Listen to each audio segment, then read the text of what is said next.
my big ambition in life is to connect Canadians with our history, to find a way of explaining that history is not just a succession of acts of parliament and daring do, that in fact there's really incredible texture in the past, and we should all be enjoying it and helping and letting us see how it affects the present and the future. And I realized that in fact a great vehicle for an exploration of the past, a way of opening a door into a particular period, was true crime. I hadn't planned on writing it at all.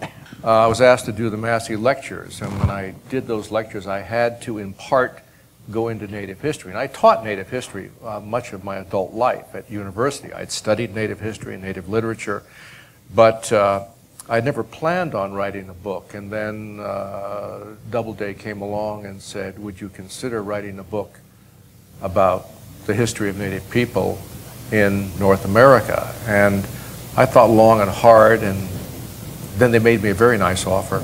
And I said, okay, I'll try it. And after I said I'd try it, I realized how hard it was going to be.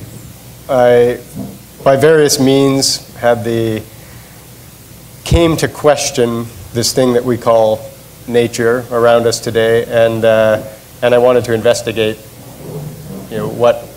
what nature actually is. That was there was a working title which nobody liked except me, which was, what does nature look like? And that was really my originating question for the whole book, which was, if you had to define what nature was by looking at its whole history, what does it actually look like? I wanted to take some time off and sit somewhere far, far away from the battlefields and just sort of let the echoes settle.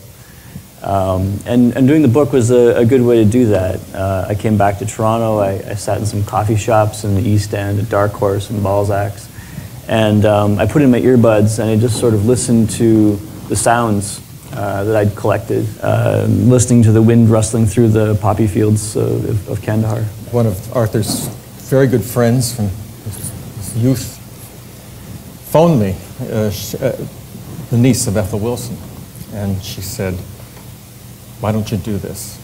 I became fascinated with the way, with his rethinking of architectural genres.